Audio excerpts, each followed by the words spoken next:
సభా కూడికలను మీ బిడ్డలను ప్రభువా మీరు ఏర్పరచబడిన రీతిగా నాయన 7 ఆత్మలతో అభిషేకించి నాయన గడిచిన రాత్రికాల సమయమందు ప్రభు ఆత్మీయ ఆహారమును జీవాహారమును ప్రతి ఒక్కరికి నాయన మీరు విరిచి వడ్డించినందుకు కొరకై మీ వందనాలు స్తుతి స్తోత్రములు ప్రభువా.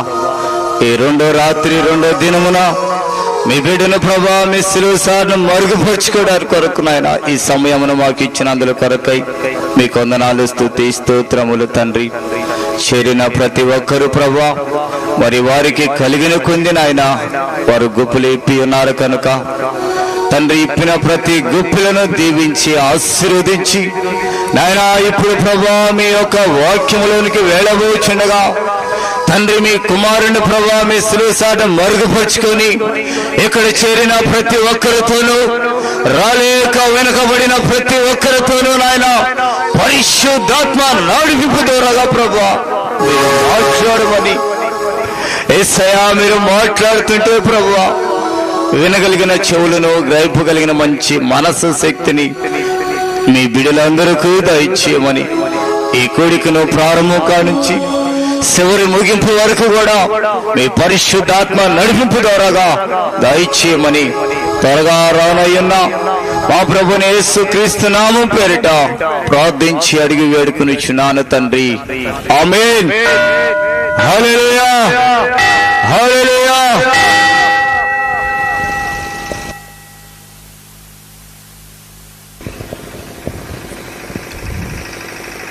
Praise the lord. హల్లెలూయా. దేవుని పరిశుద్ధమైనటువంటి నామానికి స్తోత్రాలు. ఈ 2వ రాత్రి కూడికలో కూడి వచ్చినటువంటి మీకంతా నా హృదయపూర్వకమైనటువంటి వందనాలు చెల్లిస్తున్నాను. హల్లెలూయా.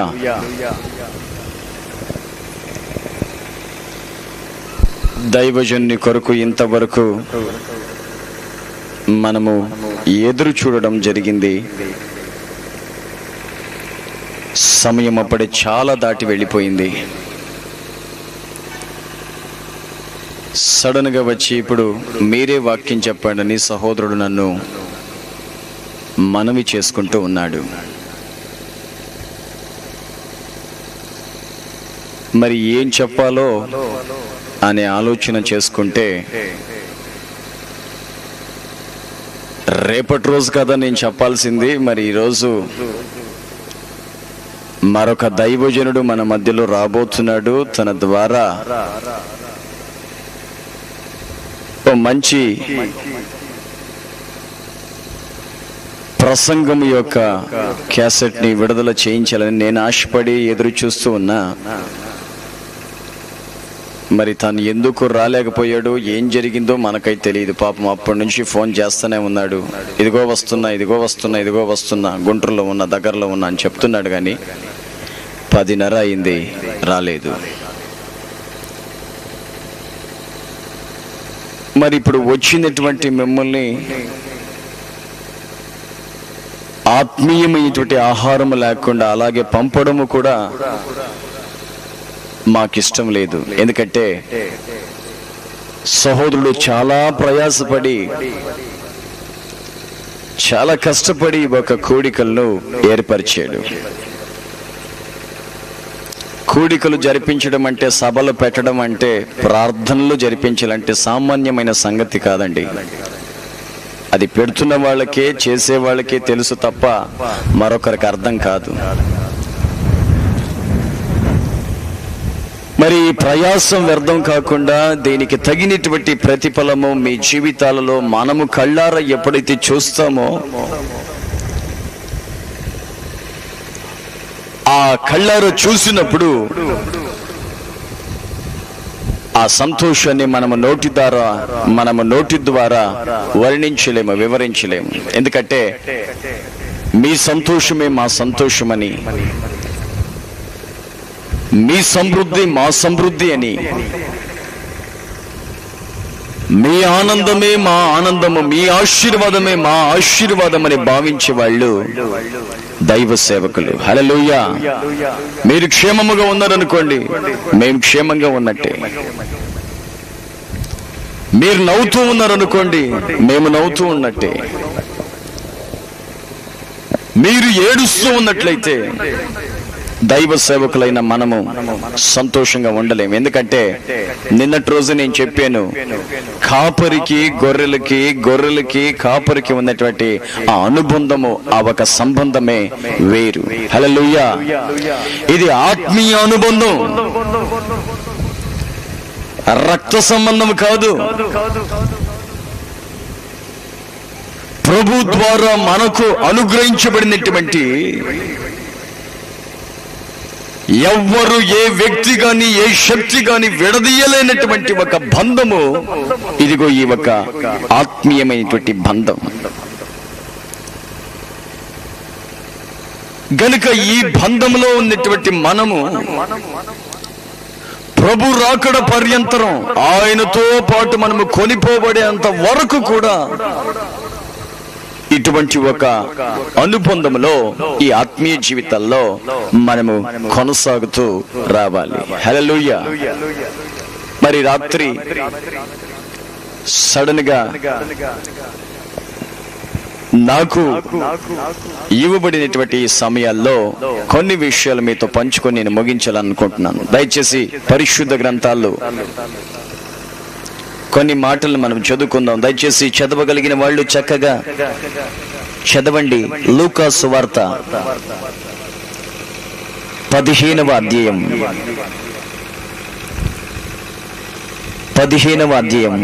8వ వాక్యాన్ని మీలో ఎవరైనా ఒకరు చదివి వినిపించండి.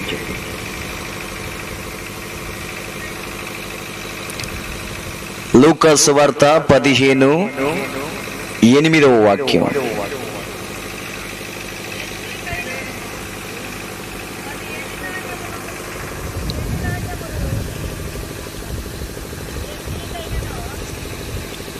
చదవండి. ఈ లోక సంబంధులు అన్న మాట నుంచి చదవండి. ఉందా మాట?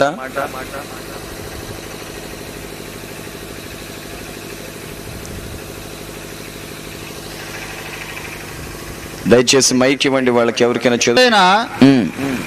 ఆ గృహ నిర్వాహకుడు యుక్తిగా నడుచుకున్నని వాని యజమానుడు వాని మెచ్చుకొనెను. వెలుగు సంబంధుల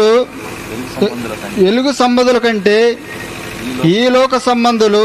బాగా గమనించాలి. నేను చెప్పాలనుకున్నటువంటి మాట ప్రభు నాకు సడన్ గా గుర్తు చేసి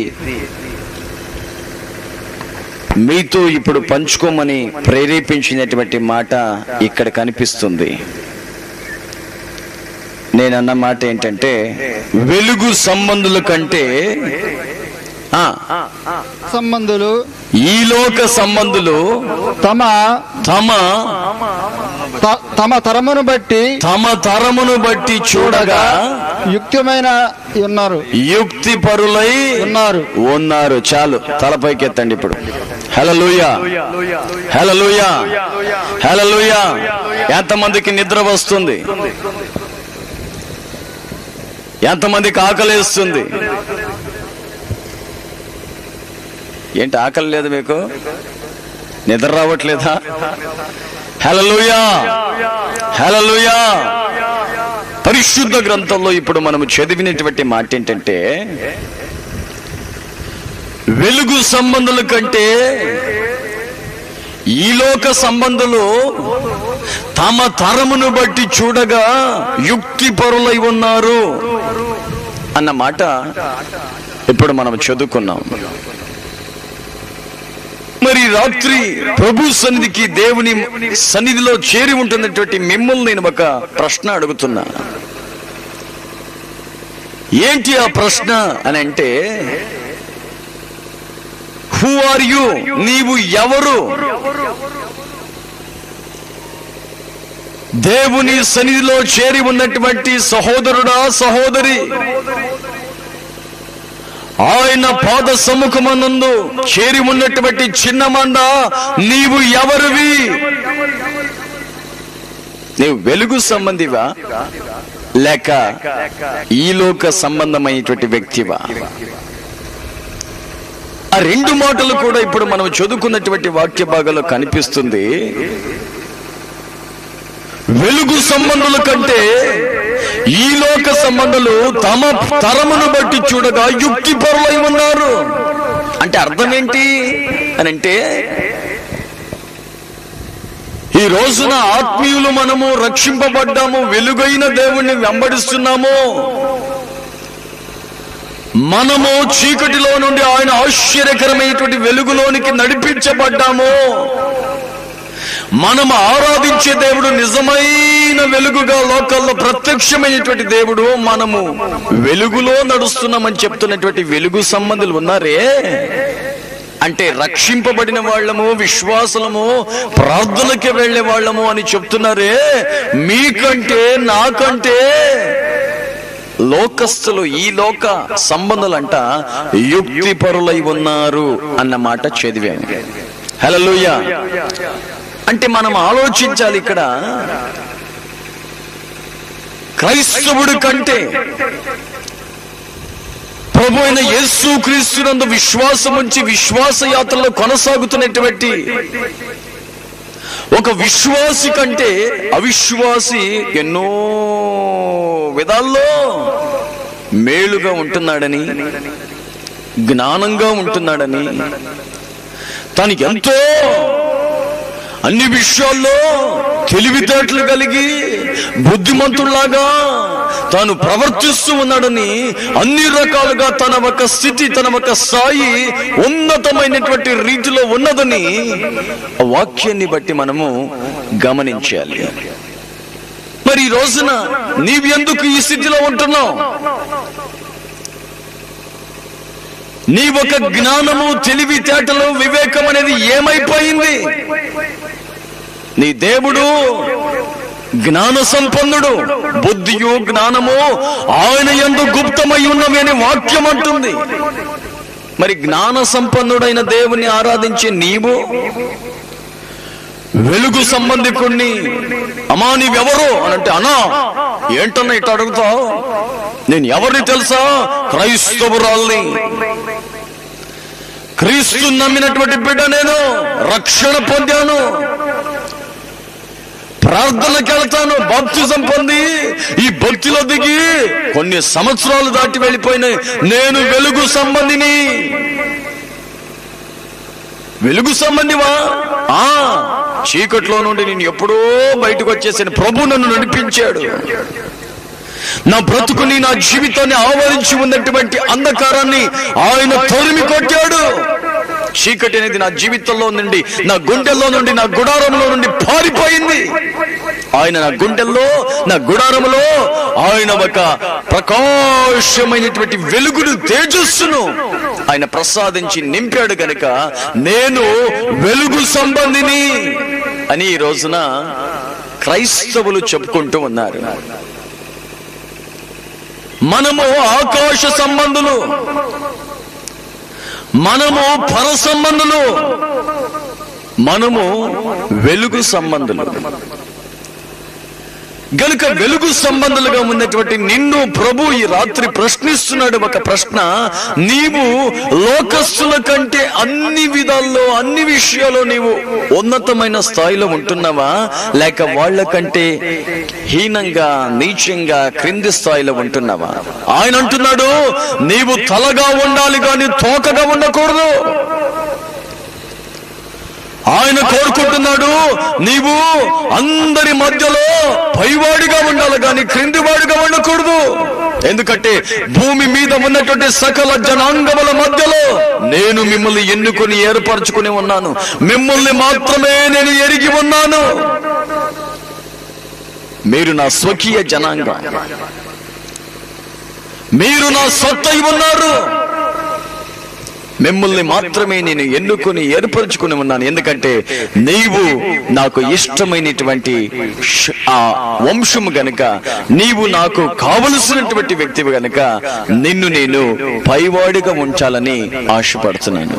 మరి ఈ రోజున ప్రపంచమంతటా క్రైస్తవుడు అనేవాడు ఏ దేశాల్లో ఉన్నా, ఏ రాష్ట్రాల్లో ఉన్నా, ఏ ఒక్క పల్లెటూరులో ఉన్నా, ఏ చిన్న గ్రామంలో ఉన్నా నీ ఒక బ్రతుకు, నీ ఒక స్థితి ఎలా ఉండాలంటే ఆయన్ని గణపరచబడేటట్టు, ఆయన్ని మహిమపరిచేటట్టుగా నీవు వెలుగైనటువంటి వ్యక్తిగా ఆయన్ని ప్రతిబింబిస్తూ, ఆయన్ని ప్రకటిస్తూ నీ బ్రతుకు ఇతరులకు ఒక మాదిరికరంగా నీవు జీవిస్తూ కొనసాగుతూ ఉండాలని ఆయన కోరుకుంటున్నాడు. మరి రోజున మన పరిస్థితి ఏమైపోయిందంటే, ఈ కంప్యూటర్ కాలంలో విజ్ఞానం అనేది, సైన్స్ అనేది పెరిగిపోయి అన్ని రకాల్లో, అన్ని దిశల్లో, అన్ని కోణాల్లో అదొక ముందంజు వేసి వెళుతున్నటువంటి ఈ ఒక సమయాలలో క్రైస్తవుడు వెనకబడిపోతున్నాడు. క్రైస్తవుడు వెనకబడిపోతున్నాడు. తన పరిస్థితి దిగజార్చబడుతుంది. తను ఎవరో అనే సంగతి మర్చిపోతున్నాడు.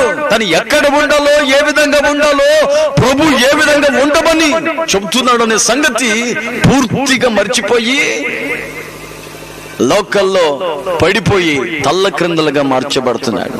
ఆనాటి క్రైస్తవుల గురించి ఆది అపోస్తుల కాలంలో సంఘ చరిత్ర ప్రారంభించబడినటువంటి ఆ దినాల్లో సంఘాన్ని చూసి, సంఘ కాపరులుగా ఉన్నటువంటి అపోస్తులను చూసి ప్రజలు వాళ్ళు వస్తూ ఉంటే, వెళుతూ ఉంటే వాళ్ళ ఒక పరిస్థితిని గమనించిన వాళ్ళు చెప్పిన మాట ఏంటంటే, ఇదిగో లోకాన్ని తల్ల క్రిందలుగా చేసేవాళ్ళు మన మధ్యలో బయలుదేరారు. క్రైస్తవుల గురించి ఆ రోజున వినబడినటువంటి కేక ఏంటంటే, క్రీస్తును ఆరాధించే వాళ్ళని గురించి ఆ రోజున మాట్లాడినటువంటి మాటలు ఏంటంటే, వీళ్ళు సామాన్యులు కాదు, వీళ్ళు లోకాన్ని తల్లక్రిందలుగా మార్చేవాళ్ళు. మరి ఈ రోజున మన పరిస్థితిని ఒక్కసారి మనం గమనించుదాం. దేవుని యందు మనము బలపరచబడిన వాళ్ళై, వెలుగైన దేవుణ్ణి ఆరాధిస్తున్నటువంటి మనము ఆయన్ని ప్రకటిస్తూ, ప్రతిబింబిస్తూ, ఆయన కోరుకున్నటువంటి రీతిగా అన్ని విధాల్లో మనం ఆశీర్వదించబడి స్టెప్ బై స్టెప్, అంచెలంచెలుగా ఈ ఒక ఆత్మీయ జీవితంలో, స్పిరిచువల్ లైఫ్ లో మనము అభివృద్ధి చెందుతూ వస్తున్నామా, లేకపోతే నానాటికి ఉన్న స్థితిలో నుండి మనము ఇంకనూ దిగజార్చబడి క్రింది స్థాయికి మనం వెళ్ళిపోతున్నామా? లోకాన్ని తల్ల క్రిందలుగా మార్చవలసినటువంటి మనము ఈ రోజున లోకములో పడిపోయి తల్ల క్రిందలుగా మార్చబడుతున్నామా, లేక లోకాన్ని తల్ల క్రిందలుగా మారుస్తున్నామా? ఆనాటి క్రైస్తవుల గురించి వినిపించిన మాట ఏంటి? ఈ రోజున మనల్ని గురించి వినబడుతున్నటువంటి మాట ఏంటి? ఈ రోజున క్రైస్తవుడు ఏమైపోయాడంటే, లోకములో పడిపోయి తల్ల క్రిందలుగా తన బ్రతుకుని మార్చుకుంటున్నాడు. ఈనాటి క్రైస్తవులు, ఈనాటి విశ్వాసులు, ఈనాటి ఒక సంఘము యొక్క పరిస్థితి ఘోరంగా కనిపిస్తుంది. లోకంలో ఏముంది? లోకంలో ఏముందండి? లోకాశ ఎటువంటిదంటే, లోకములో ఏముందంటే నేత్రాశ, శరీరాశ, జీవపు డంబము, గతించిపోయే నశించిపోయే క్షణికమైన వాటివి కనిపిస్తూ ఉన్నాయి. లోకం ఎలాంటిదంటే రంగురంగుల రాత్రి లాంటిది, అంతలో కనబడి అంతలో మాయమైపోయే నీటి బుడగ వంటిది, ఆవిరి వంటిది. మరి లోకాన్ని నమ్ముకుంటున్నావా, లేక పరలోకం వైపు నీ దృష్టిని ఉంచుకొని పరలోకాన్ని స్వతంత్రించుకోవాలని పరిగెడుతూ ఉంటున్నావా? నీవు ప్రకృతికి సంబంధించినటువంటి మనిషివా, లేక పరసంబంధమైనటువంటి వ్యక్తివా? నీవు వెలుగు సంబంధివా, చీకటి సంబంధివా? నీవు దేవునికి సంబంధించిన వ్యక్తివా, సాతానుకు సంబంధించిన వ్యక్తివా? నీ యొక్క పరుగు పరలోక వైపు నరకానికి ఆవృత్తిగా మార్చబడడానికి నీవు పరిగెడుతూ ఉంటున్నావా? భక్తి చేస్తున్నావు, ఆ భక్తిలో శక్తి ఉన్నదా? ఆ శక్తి నిన్ను ముక్తి వైపు నడిపిస్తూ ఉన్నదా? లేక అందరూ చేస్తున్నారు, నేను చేస్తున్నాను, వాళ్ళందరూ చప్పట్లు కొడుతుంటే నేను చప్పట్లు కొట్టాను, వాళ్ళందరూ ముసుగేస్తూ ఉంటే నేను ముసుగేసుకున్నాను, వాళ్ళందరూ ఊగుతూ ఉంటే నేను ఊగాను కాసేపు. పాస్టర్ గారు మోకరించమన్నాడు, మోకరించాను. కళ్ళు మూయమన్నాడు, కళ్ళు మూసాను. బొమ్మలాగా నేను ఆయన చెప్పినట్టుగా చేసాను కానీ నాకేమి తెలియదు అనేవాళ్ళు ఈ రోజున అనేక మందిని మనం చూస్తున్నాం. ప్రియమైనటువంటి దేవుని బిడ్డలారా, క్రైస్తవ భక్తి అనేది కీ ఇచ్చినప్పుడు ఆడే బొమ్మ లాంటిది కాదు. కీ ఇచ్చినప్పుడు మాత్రమే కొన్ని బొమ్మలు ఆడుతూ ఉంటాయి. ఆ కీ ఇచ్చిన తర్వాత ఆగిపోయి ఎక్కడో ఒక మూలలో, ఏ సోఫా కిందనో, ఏ చీర కిందనో, ఏ బేరువ కిందనో, ఏ ఒక సందులోనో, ఏ గోడకో కట్టుకొని ఆగిపోతుంది. పొరపాటున అది ఇంకా ఆడదు. ఎందుకంటే కీ ఉన్నంతసేపే ఆడింది. అయితే క్రైస్తవ భక్తి అనేది కీ ఇచ్చినప్పుడు మాత్రం ఆడేది కాదు. క్రైస్తవ భక్తి చిరకాలము సదాకాలము కూడా ఏకరీతిగా నిరంతరముగా సాగిపోయేది గాని ఆగిపోయేది కాదు. హల్లెలూయా, హల్లెలూయా. మీ స్వరం నాకు వినిపించాలి. హల్లెలూయా, హల్లెలూయా. మీరు బ్రతికి ఉన్నారా లేకపోతే పోయారా? మీరు ఇక్కడే ఉన్నారా లేకపోతే ఎక్కడికైనా వెళ్ళిపోయారా? కళ్ళు తెలుసుకొని నేను చెప్తున్న మాటని నన్ను చూస్తున్నారా లేకపోతే కళ్ళు తెలుసుకొని పడుకొని నిద్రపోతున్నారా? నాకు అర్థం అవ్వాలంటే మీ స్వరము నాకు వినబడాలి. హల్లెలూయా, హల్లెలూయా, హల్లెలూయా, హల్లెలూయా, హల్లెలూయా. ఈ రాత్రి ప్రభు నిన్ను ప్రశ్నిస్తున్నాడు. నీవు వెలుగు సంబంధివా, చీకటి సంబంధివా? క్రైస్తవుడా, నీ స్థితి ఈ రోజున ఎలా ఉన్నది? నీవు పైవాడుగా ఉంటున్నావా, క్రిందివాడుగా ఉంటున్నావా? ఈ లోక సంబంధులు అన్ని విషయాల్లో, అన్ని రంగాల్లో వాళ్ళు ఉన్నతమైన స్థాయికి వెళ్ళిపోతున్నారంట. నీవు మాత్రము నీ స్థితిని నీ చేతులారా హీనమైనటువంటి, నీచమైనటువంటి స్థితికి దిగజార్చుకుంటూ వస్తున్నాము. గనుక యుక్తి పరులు అనే మాటని వాళ్ళని గురించి చదివాము. ఈ యుక్తి అనే మాట పరిశుద్ధ గ్రంథాల్లో ఎవరికి ఉన్నది, ఎక్కడ కనిపిస్తుంది అని మనం బైబిల్లో కానీ చదివితే ఆదికాండంలో 3వ అధ్యాయంలో 1వ వాక్యంలో కనిపిస్తుంది. తండ్రి అయిన యెహోవా దేవుడు సృష్టికర్త తాను సృజించినటువంటి అన్ని జంతువులలో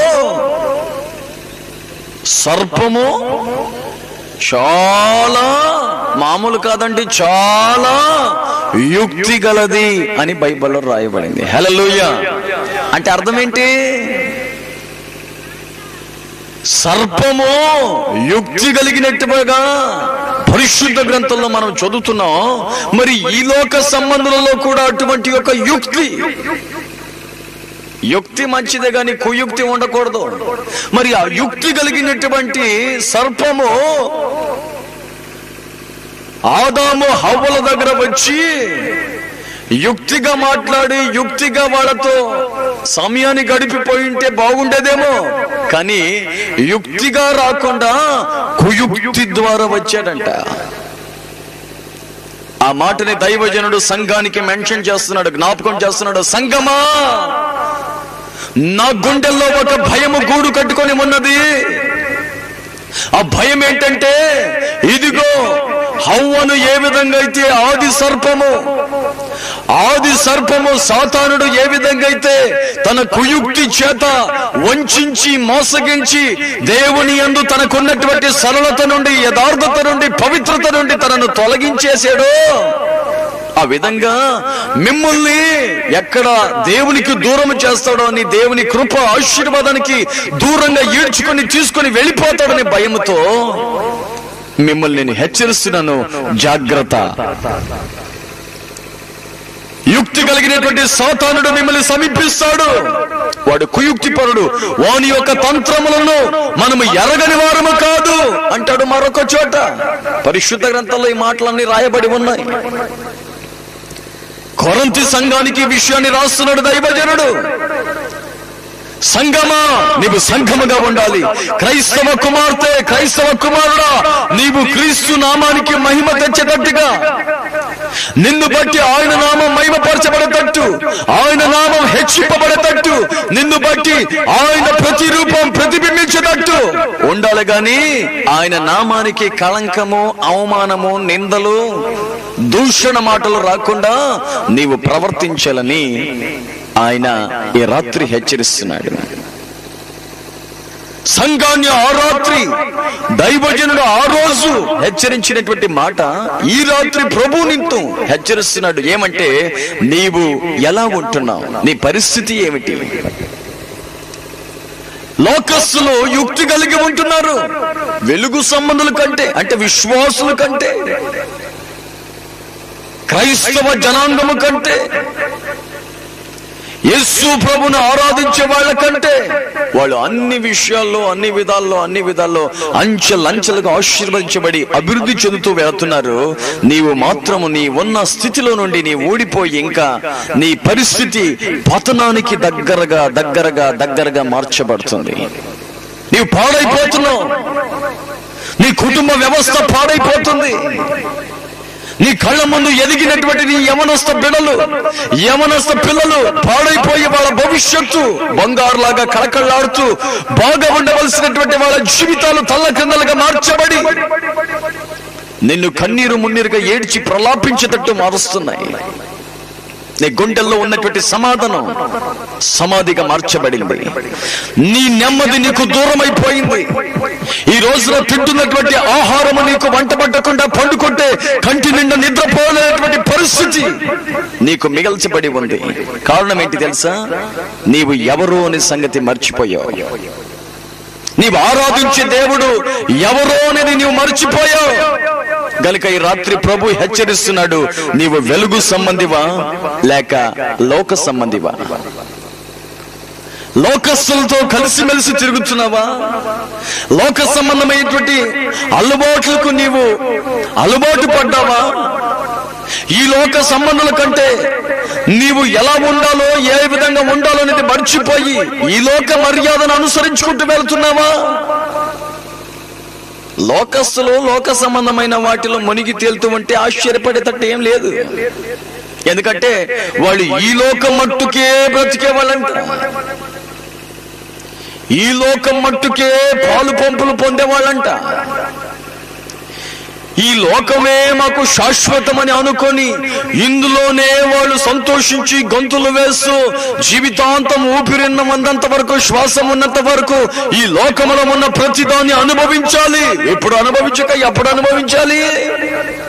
అసలు దేవుడు మమ్మల్ని ఎందుకు సృష్టించాడు అనుకున్నారు అంటారు కొందరు.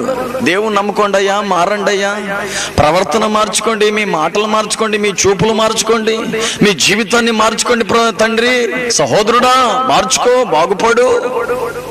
మంచిది కాదు. లోకం నిన్ను మోసపరుస్తుంది. లోకములో నీవు జీవిస్తే ఒక రోజు నశించిపోయి గతించిపోయి నరకములో పడతావు, జాగ్రత్త అని హెచ్చరిస్తూ ఉంటే వాళ్ళేమంటారు తెలుసా? ఇంత త్వరగా భక్తిలో దిగమంటారు మమ్మల్ని. ఎంత త్వరగా భక్తిలో దిగాల మేము? పొర్రపాటున కుదరదు. వయసు అయిపోయి కాళ్ళు చేతుల్లో ఉన్నటువంటి నరాలు సచ్చుబడిపోయి ఎముకలన్నీ కట కట కట కట కట అని సౌండ్ వచ్చేంత వరకు మనం ఎగరాలా. ఇప్పుడు ఎగరకుండా ఇంకెప్పుడు ఎగరమంటారండి? అసలు బలమంతా ఉడిగిపోయిన తర్వాత భక్తిలో దిగాల, బలం ఉన్నప్పుడు కాదు. ఓ పాట ఉంది, అది చాలా పాత పాట.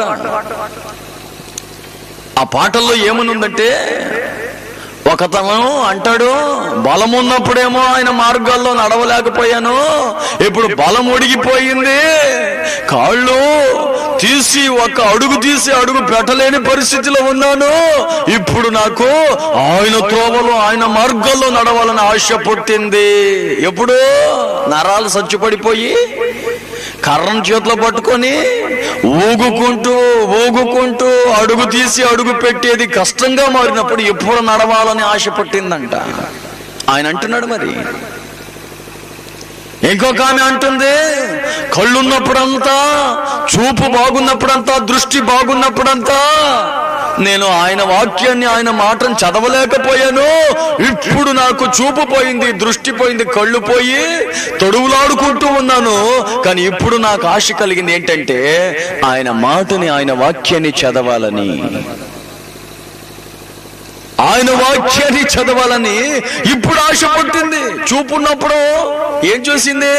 24 గంటలు టీవీ ముందు కూర్చొని టీవీ చూసింది. మంచి మంచి సినిమాలు వస్తున్నాయి, సీరియల్ వస్తున్నాయి, ధారావాహికలు వస్తున్నాయి. దాన్ని చూడాలా, ఎప్పుడు చూడకూడదు, ఎప్పుడు చూడాలని చెప్పి దగ్గర పోయి దగ్గర కూర్చొని చూసి ఉన్న కళ్ళను పోగొట్టుకుని, దృష్టిని పోగొట్టుకుని దీన్ని చూసి కళ్ళు పోయిన తర్వాత ఇప్పుడు వాక్యం చదవాలనే ఆశ పుట్టిందంట. నా ప్రియమైనటువంటి దేవుని బిడ్డలారా, ఈ రోజున లోకస్తులు లోక సంబంధమైన వాటిలో ఆనందిస్తారు. కానీ దైవ సేవకునిగా మీ ఒక ఎదుట నిలబడి నేను చెప్తున్నటువంటి మాట ఏమంటే, ఆత్మీయులు ఆత్మ సంబంధమైన విషయాలలో ఆనందించి సంతోషించి గంతులు వేస్తారు. హల్లెలూయా, హల్లెలూయా. దైవజనుడైన పౌలు సంఘానికి ఆ మాట చెప్తున్నాడు. ప్రియులారా, సంఘమా, సహోదరులారా, ప్రభువునందు ఆనందించండి. మరలా చెబుతున్నాను, ఇదిగో లోకములో ఉన్న వాటిని నమ్ముకోకాకండి. లోకములో నేత్రాశ, శరీరాశ, జీవపు డబ్బం అనేది ఉంది. అది శాశ్వతమైనది కాదు. లోకముతో పాటు అది కూడా ఒక రోజున గతించిపోతుంది, నశించిపోతుంది. అన్ని కూడా అది శాశ్వతమైనది కాదు. కానీ మనము ఆయన యందు ఆనందిద్దాం. గనుక ఆయన యందు ఆనందించండి అని సంఘాన్ని హెచ్చరిస్తున్నాడు. మరి రాత్రి నీవు ఎక్కడ ఆనందిస్తున్నావు? దేంట్లో నీవు సంతోషించి గంతులు వేస్తున్నావు? నీవు ఎక్కడ, ఏ విషయాల్లో నిమగ్నమైపోయి నీ జీవితాన్ని నీవు గడుపుకుంటూ వెళుతున్నావు అనేది ఆలోచించాలి. పరిశుద్ధ గ్రంథాల్లో ఈ లోకం మట్టుకే బ్రతుకుతుందంటే కొందరు ఉన్నారంట. అంటే ఈ లోకమే శాశ్వతమని, లోకంలో ఉన్న వాటిని నమ్ముకొని జీవితంలో దాని మీదే మనసు పెట్టుకొని, ఆశ పెట్టుకొని ఉన్నటువంటి వాళ్ళంట, వాళ్ళు పరము వైపు తల ఎత్తుగాని, చేతులెత్తుగాని చూడలేరంట. ఎంతసేపు భూ సంబంధమైన ఆలోచన కలిగి ఈ మట్టి మీద మనసు పెట్టుకొని, ఈ మట్టి మీద ఉన్నటువంటి ఆశ ఆకాంక్షలు పెంచుకుంటూ మనస్సుని పరిశుద్ధుడైన దేవునికి అప్పచెప్పి మందిరముగా మార్చుకోకుండా, ఆయన వైపే చూస్తూ ఆయన దగ్గరికి, ఆయన సన్నిధికి చేరాలని ఆశ పెంచుకోకుండా, ఆత్మీయులైనటువంటి మనము ఈ రోజున ఏమైపోతున్నామంటే, ఇదిగో భూ సంబంధమైన వాటి మీద పడిపోతున్నాం. బైబిల్లో చక్కగా దావీదు ఆ మాటను చెప్తున్నాడు. 17వ కీర్తన తీయండి. 17వ కీర్తన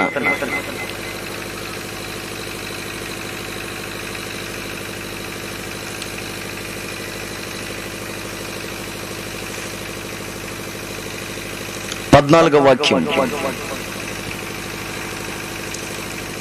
17వ కీర్తన 14వ వాక్యం. లోకుల చేతిలో నుండి ఈ జీవిత కాలములోనే తమ పాలు పొందిన ఈ లోకుల చేతిలో నుండి నన్ను రక్షింపుము. హల్లెలూయా. ఏమంటున్నాడు తెలుసా భక్తుడు? ఆత్మీయుడుగా ఉన్నటువంటి దావీదు ఏమంటున్నాడు తెలుసా? అయ్యా, నేను లోకల్లో ఉన్నాను, ఇంకా భూమి మీదే ఉన్నాను కనుక, భూ నివాసులు అందరితో ఉంటున్నాను కనుక, లోకస్తుల మధ్యలో ఉన్నటువంటి నన్ను దయచేసి ఈ లోకల చేతిలో నుండి నన్ను రక్షించు, కాపాడు అంటున్నాడు. ఈ జీవిత కాలంలోనే తమ పాలు పొందిన వాళ్ళ చేతిలో నుండి నన్ను, ఇదిగో నీ హస్త బలము చేత, నీ చేతి బలము చేత, నీ బలిష్టమైన చేతి ద్వారా నన్ను రక్షించు అంటున్నాడు. నన్ను రక్షించయ్యా. ఎందుకంటే లోకులు కాకులోని సామెత ఉంది. లోకులు కాకులు అనే సామెత ఉంది గనుక లోకులు కాకులుగా ఉంటున్నారు గనుక కాకుల మధ్యలో నేను కూడా కాకిలాగా మారిపోకుండా నేను పావురం వల్ల నిష్కపటముగాను పవిత్రముగాను వండి ఇదిగో నీ రాకడ సమయంలో నీ ఒక రాజ్యాన్ని నేను చేరాలి, నీ సన్నిధిలో నేను ఉండాలి తప్ప పొర్రపాటున లోకల్లో నేను మునిగి తేలకూడదు, లోకస్తుల అలవాట్లకు నేను అలవాటు పడకూడదు, అన్యుల ఆచారాల్లో అన్యుల సంప్రదాయాల్లో అన్యుల చేతికి నేను చిక్కకుండా నన్ను రక్షించు. నేను వెలుగు సంబంధికుణ్ణి. వాళ్ళెవరు? చీకటిలో సంచరిస్తున్నటువంటి వాళ్ళు. చీకటిలో నడిచేవాడికి ఎక్కడ పేడ ఉందో, ఎక్కడ పెంట ఉందో, ఎక్కడ బురద ఉందో, ఎక్కడ ముళ్ళు ఉన్నాయో, ఎక్కడ రాళ్లు ఉన్నాయో, ఎక్కడ కాలు పెడితే జారుతుందో అనే సంగతి తెలియదు. చీకట్లో నడిచేవాడికి ఏం తెలుస్తుందండి? తెలియదు. చీకట్లో నడిచేవాడికి తెలియదు. ఒకసారి ఒక అతను పోతా ఉన్నాడు, చీకట్లో పోతా ఉన్నాడు. పోతా ఉంటే ఒంటరిగా పోతా ఉంటే ఆ దారిలో ఆ చీకట్లో ఏమో సైడ్ లో తెలియకుండా కాలు పెట్టేసాడు, తొక్కేశాడు. ఎప్పుడైతే కాళ్ళకి చెప్పులకి మెత్తక తగిలిందో ఏమో తొక్కానని తన మనస్సుకు తన మైండ్కు అనిపించింది, తోచింది. సరే చీకట్లో పోతున్నాడు, మరి కనిపించలేనటువంటి ఆ పరిస్థితిలో తొక్కేశాడు. అవును తొక్కేశాను. ఇంటికెళ్ళి శుభ్రంగా బయట ఉండి ఒక బకెట్ నీళ్ళు ఇప్పించుకొని ఇంట్లో శుభ్రంగా కాళ్ళని చెప్పుల్ని కడుక్కొని పోవాలని చెప్పి అనుకోవాలి కదండి. అట్లా అనుకోకుండా తొక్కిన వెంటనే అంత దూరం పోయి పోతా ఉన్నవాడు ఏ కాళ్ళతో అయితే తొక్కాడో ఆ కాళ్ళకి వేలు తీసుకొని ఇటు అనుకున్నాడు. కాళ్ళలో ఉన్నది ఇప్పుడు ఎక్కడికి అంటుకునింది? చెప్పాలి, మీరు మాట్లాడాలా. ఎక్కడ అంటుకునింది? తన చేతి వేలుకి అంటుకునింది. కాళ్ళతో తొక్కిన దాన్ని ఏం తొక్కానో ఏమో అని చెప్పి తెలుసుకునే దానికి అయ్యగారు ఏం చేస్తున్నాడు తెలుసా? అతి తెలివి. కొందరికి తెలివి కాదండి, అతి తెలివి అన్నమాట. చీకట్లో పోతున్నవాడు తొక్కరాన్ని ఏమో తొక్కాడు. దాన్ని కాసేపు అయిన తర్వాత ముందుకు పోయి ఏం తొక్కాను అని చెప్పి చేతి కంటించుకున్న మొక్కు తీసుకొని వచ్చాడు. తగిలింది మొక్కకి. కంపు వాసన. ఎవరో కూర్చొని పోయాడు. ఏ పిల్లోడు కూర్చొని పోయాడో, ఎవరు కూర్చోపోయారో చీకట్లో కూర్చొని పోయితే వీడు తొక్కిన వాడు చేతికి అంటించుకున్నది సాల్దన్నట్టుగా మరలా ముక్కు కంటించుకొని ఇంటికి పోతే భార్య అంటుంది, చీచీ కంపో వాసన, ఏంటి ఎవరు ఏం తొక్కారు అని. భార్య అంటుంది, పిల్లలు అంటున్నారు, నానా ఏంటి వాసన అని. ఈయన ఏం లేదులే అంటున్నాడు. ముక్కు కంటించుకుని వచ్చాడు. అతి తెలివి అన్నమాట. అంటే ఈ ఉదాహరణ మీకు ఎందుకు చెప్పానంటే, లోక సంబంధమైన అలవాట్లో ఉన్నవాడు, లోక మర్యాదను అనుసరించేవాడు, లోకస్తుల వలె ఉన్నవాళ్ళు చీకటిలో సంచరిస్తున్నాడు. చీకటిలో సంచరించే వాడికి తను ఎక్కడ వెళ్తున్నాడో, ఏం చేస్తున్నాడో, ఏ మార్గంలో ఉంటున్నాడో, తన జీవితంలో ఏమి సంభవిస్తుందో, ఏమి జరగబోతుందో తనకు తెలియదు. ఎందుకంటే చీకటిలో అంత ఏకమయమైపోయి ఉంటుంది. వెలుగులో నడిచే వాడికి తెలుసు ఏది మంచిదో, ఏది చెడ్డదో. వెలుగైన దేవుణ్ణి ఆరాధించే వాడికి తెలుసు ఏది పవిత్రత కలిగిందో, ఏది అపవిత్రతకు సంబంధించిందో. యేసు క్రీస్తుని నమ్ముకున్న వాడికి తెలుసు ఏది సాతానుకు సంబంధించిందో, ఏది దేవునికి సంబంధించిందో. గనుక నా ప్రియమైనటువంటి దేవుని బిడ్డలారా, ఈ రాత్రి ప్రభు నిన్ను అడుగుతున్నాడు, ఈ జీవిత కాలం మట్టుకే నీవు బ్రతుకుతున్నావా? ఈ లోక మర్యాదను అనుసరించుకుంటూ ఈ లోకంలోనే నీ పాలు నీవు పొంది వెళ్ళిపోవాలని అనుకుంటున్నావా? నేను అనుకుంటున్నా, మీ పాలు పంపులు ఇక్కడ వరకే కాదు, పరలోకంలో కూడా మీరు పాలి భాగస్తులుగా మార్చబడాలి. హల్లెలూయా, హల్లెలూయా, హల్లెలూయా, హల్లెలూయా. పరలోకమందు ప్రభు మన కొరకు పాలు పంపులు పెట్టాడు. పరలోకములో నీ కొరకు వాడబారని స్వాస్థ్యం ఉన్నది. నీ కొరకు ఆయన దాచి ఉంచినటువంటి సమస్త ఆ ఆశీర్వాదానికి నీవు హక్కుదారునిగా, వారసునిగా మార్చబడాలంటే నీవు వెలుగు సంబంధమైనటువంటి వ్యక్తిగా నీ జీవితంలో, మాటల్లో, క్రియల్లో, ప్రవర్తనలో, నడవడికలో నీవు ఆ విధంగా నడిచినట్లయితే ప్రభు నిన్ను ఆయన రాకడలో మరవకుండా తీసుకుని వెళతాడు. అక్కడ నీ కొరకు ఆయన ఏదైతే దాచిపెట్టాడో, తీసిపెట్టాడో, భద్రపరిచాడో దానిని నమ్మకముగా ఆయన నీ చేతి మీద నీకు అప్పచెప్తాడు. హల్లెలూయా, హల్లెలూయా, హల్లెలూయా. మరి ఈ లోకం మట్టుకే నువ్వు బ్రతికేమనుకో, ఏమి తిందుము, ఏమి త్రాగుదము, ఏమి కప్పుకుందము.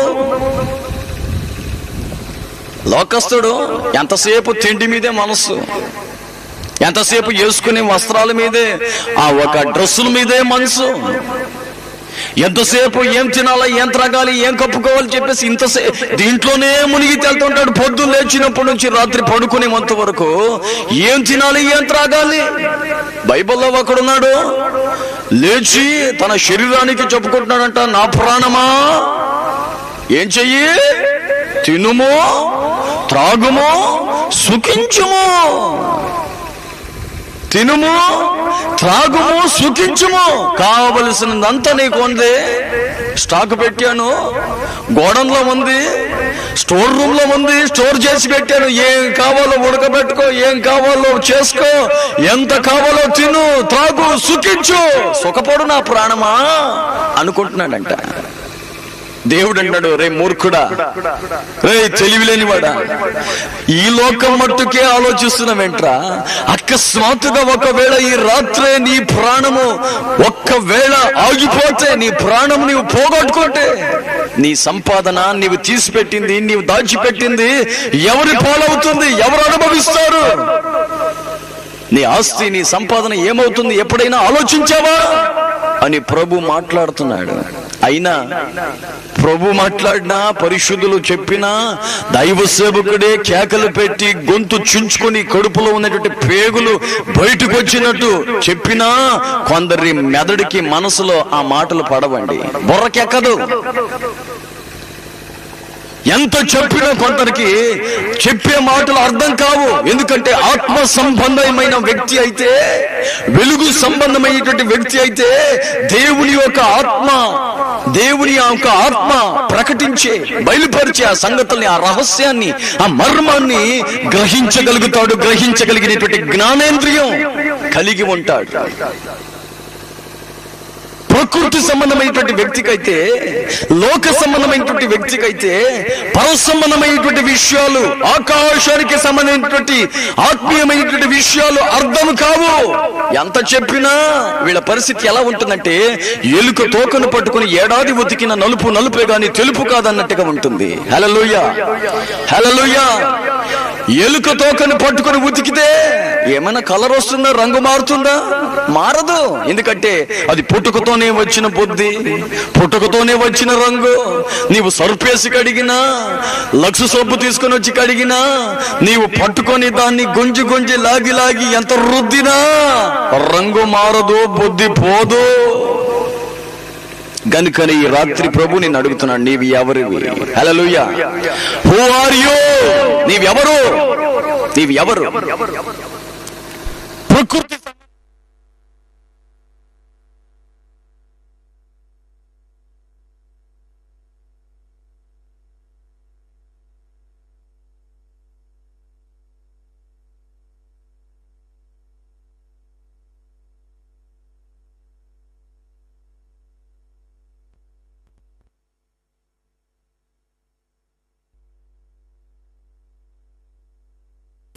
ఒకవేళ ఈ కూడిక నిమిత్తమై నీ ఒక 10 రూపాయలు కానుకలే ఇచ్చేమనుకో, సహోదరుడు ఒంటరిగా ప్రయాసపడుతున్నాడే, ఆయనతో పాటు నేను కూడా కలిసి ప్రయాసపడదామని ఆలోచన కలిగి ఏదైనా ప్రయాసపడ్డామనుకో, పాస్టర్ అమ్మ ఒంటరిగా ప్రయాసపడుతుంది, కష్టపడుతుందని ఆమెతో పాటు నీవేమైనా కలిసి హెల్ప్ చేసేవనుకో, సహకరించి సహాయం చేసేవనుకో, ప్రతిఫలం ఎవరిస్తారు? ప్రభు ఇస్తాడు. రహస్యమందు చూచున్న దేవుడు. ప్రార్థనే చేసిన, ఉపవాసం ఉండి ప్రార్థన చేసిన, మనుష్యులకు కనిపించాలని, మనుష్యులకు తెలియాలని చెయ్యొద్దు. రహస్యమందు చూచే దేవుని సన్నిధిలో తలుపేసుకొని గదిలో వెళ్ళి నీ తల అంటుకొని శుభ్రంగా నీ ముఖాన్ని కడుక్కొని ఎవరికి తెలియకుండా ప్రార్థన చేసుకోమని వాక్యంలో యేసయ్య చెప్తున్నాడు.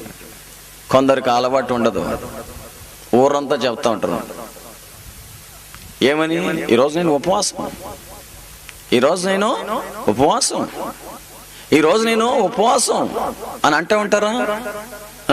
లీటర్ పాలు తాగుతూ ఉంటారు. ఉపవాసం అంటారు, డజన్ అట్టిపళ్ళు తింటూ ఉంటారు. ఉపవాసం అంటారు, ఉప్మా చేసుకొని తింటూ ఉంటారు. ఉపవాసం అంటారు, బిస్కెట్లు తెచ్చుకొని తింటూ ఉంటారు. కొందరికి అలవాట్లు అయిపోయినాయి. ఎందుకంటే అన్యుల ఆచారాలు, అన్యుల సంప్రదాయాలు, అన్యుల యొక్క అలవాట్లలో వీళ్ళు కలిసిపోతున్నారు. అందుకే ఈ లోక మర్యాదను అనుసరించే వాళ్ళు వేరు, వెలుగు సంబంధికుల అలవాట్లు, పద్ధతులు, క్రమాలు వేరు. హల్లెలూయా, హల్లెలూయా, హల్లెలూయా. వెలుగు సంబంధికులు ఎలా ఉంటారంటే ఆది అపోస్తులు ప్రవక్తలు వేసినటువంటి పునాది సిద్ధాంతం మీద, ఆ ఉపదేశ క్రమం మీద, ప్రార్థన ఎందును, రొట్టె విరుచుట ఎందును, సహోదర ప్రేమ ఎందును ఎడతెగక వాళ్ళు ప్రార్థనలో, ఆత్మీయ జీవితంలో ఎదుగుతూ పెరుగుతూ వస్తారు తప్ప నామకార్థ క్రైస్తవుల వలె ఈ లోకల్లోనే మునిగి తేలుతూ లోక సంబంధమైన పద్ధతుల్లో, క్రమంలో లోకస్తుల వలె వాళ్ళు లోక మర్యాదను అనుసరించి బ్రతకరు. అది వాళ్ళకి మనకి ఉన్నటువంటి తేడా, వ్యత్యాసం. గనుక ఈ రాత్రి ప్రభు నేను ప్రశ్నించిన ప్రశ్న ఏంటంటే, నీవు ఎవరివి? Who are you? నీవు ఎవరివి? నీవు ఎలా ఉంటున్నావు? నీ పరిస్థితి ఏముంది? ఎలా ఉన్నది ఈ రోజున? గనుక ఈ రాత్రి మిమ్మల్ని మీరు పరీక్షించుకోండి. చెప్పాలంటే నేను చాలా విషయం చెప్పగలను, కానీ సమయం చాలా దాటి వెళ్ళిపోయింది. నిన్నటి కంటే ఈరోజు ఇంకా ఎక్కువైనట్టుగా అనిపిస్తుంది. గనుక మోకరించండి, ప్రార్థన చేసుకుని మనము ముగించుకోబోతున్నాం. దయచేసి మోకరించండి, ప్రార్థన చేసుకుని ముగించుకోబోతున్నాం. ప్లీజ్ ప్రతి ఒక్కరు కళ్ళు మూసి మోకరించినట్లయితే ప్రార్థన చేసుకుని ముగించుకోబోతున్నాం. ప్రతి ఒక్కరు మోకరించి నీవు ఎవరు అనే సంగతిని ఒక్కసారి జ్ఞాపకం చేసుకో. నీవు వెలుగు సంబంధివా, ఈ లోక సంబంధివా? ఈ లోక మర్యాదను అనుసరిస్తున్నావా? ఈ జీవిత కాలంలోనే పాలు పంపులు పొందాలని అనుకుంటున్నావా? లేకపోతే పరలోకములో పాలు పంపులు పొందాలని, పరలోకమందు నా కొరకు పాలు ఉన్నదని పరిశుద్ధుడైన దేవుడు రహస్యమందు నన్ను చూస్తున్నటువంటి దేవుని ద్వారా నాకు ప్రతిఫలము, నా పిల్లలకి ప్రతిఫలము, నా ఒక కుటుంబానికి ప్రతిఫలము రావాలని ఆశపడుతున్నావా?